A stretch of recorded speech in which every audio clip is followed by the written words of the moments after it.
সবুজ প্রকৃতি আর মিঠা পানির জলাশয়, পাশে রয়েছে বিমানবন্দরের রানওয়ে।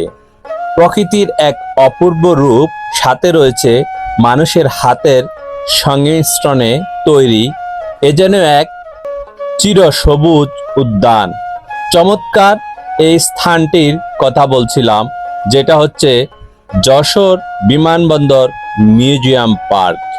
বন্ধুরা, আজকে আমরা যাত্রা শুরু করেছি যশোর বিমানবন্দর মিউজিয়াম পার্ক দেখার জন্য। আজকে যখন যাত্রা শুরু করেছিলাম তখন ওয়েদার ছিল প্রচন্ড, রৌদ্রের উত্তাপ ছিল অনেক বেশি। বাইক চলতে চলতে হঠাৎ করে চোখে পড়লো এই চাচাকে, ডাব নিয়ে দাঁড়িয়ে আছে। তড়িঘড়ি করে নেমে পড়লাম এই চাচার ডাব খাওয়ার জন্য। বাইকটা রাস্তার পাশে রেখে চাচার কাছে গিয়ে জিজ্ঞেস করলাম, চাচা ডাব কত? চাচা বলল, বাবা একটি ডাব 150 টাকা আছে, 160 টাকা আছে। আমি বললাম 160 টাকা দামের যে সুন্দর সবুজ সতেজ এই ডাবটি আমাকে দিন। চাচা বলল, আপনি যদি আজকে আমার এখান থেকে ডাব খান তাহলে আপনার শরীর এবং মন দুটোই প্রশান্তিতে ভরে যাবে। আমি বললাম, তাহলে তো কোনো কথাই নেই। চাচা আমাকে একটি সবুজ সতেজ এবং তরতাজা একটি ডাব দিলেন, আর এই ডাবটি খেয়ে আমি আবার যাত্রা শুরু করলাম সেই বিমানবন্দর মিউজিয়াম পার্কের উদ্দেশ্যে। তো চলতে চলতে কিছুক্ষণের মধ্যেই পৌঁছে গেলাম যশোর বিমানবন্দর মিউজিয়াম পার্কে। 50 টাকা টিকিট কেটে প্রবেশ করেই প্রথমেই বসে পড়লাম লেকের পাশে এসে। আপনি যদি এখানে আসেন, লেকের পাড়ে খুব নিরিবিলি একান্ত, আপনি অনেক সুন্দর সময় স্পেন্ড করতে পারবেন। আর এখানকার ফুটপাথ গুলো এতটা সুন্দর, লেকের পাড় দিয়ে গেছে, আপনি চাইলে এখানে ভিডিও করতে পারবেন, সেলফি তুলতে পারবেন।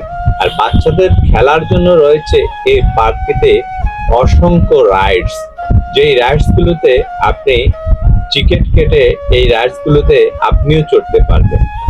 আর এই পার্কের পাশ দিয়ে চলে গেছে বিমানবন্দরের রাস্তা, পাশে আছে একটি সুন্দর লেক।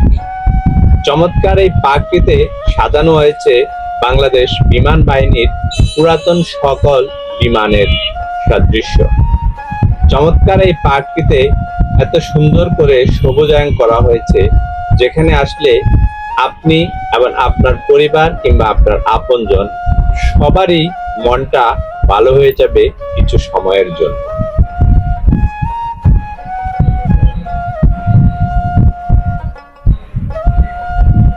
সবুজ প্রকৃতি, উন্মুক্ত জলাশয়, সাথে রয়েছে উন্মুক্ত আকাশ। প্রকৃতির এই এক অপূর্ব সংমিশ্রণে গড়ে ওঠা যশোর বিমানবন্দর মিউজিয়াম পার্কটি হতে পারে দর্শনার্থীদের জন্য এক আকর্ষণীয় বিনোদন কেন্দ্র। বিমান বাহিনী দ্বারা পরিচালিত হয় এই পার্কটির নিরাপত্তা ব্যবস্থা নিয়ে নেই কোনো সংশয়। আর এই পার্কটিতে আছে বাচ্চাদের খাবারের জন্য ফুচকা, দই এবং অন্যান্য আইসক্রিম সহ যাবতীয় পানীয় আইটেম। তো বন্ধুরা, আপনারা যারা এই পার্কটিতে আসতে চান, বাংলাদেশের যে কোনো জায়গা থেকে যশোর শহরে আসলে সেখান থেকে খুব সহজে আপনারা চলে যেতে পারবেন এই বিমানবন্দর পার্কে। তো বন্ধুরা, ভালো থাকবেন। আজকে এই পর্যন্ত, আবার দেখা হবে নতুন কোনো ভিডিওতে।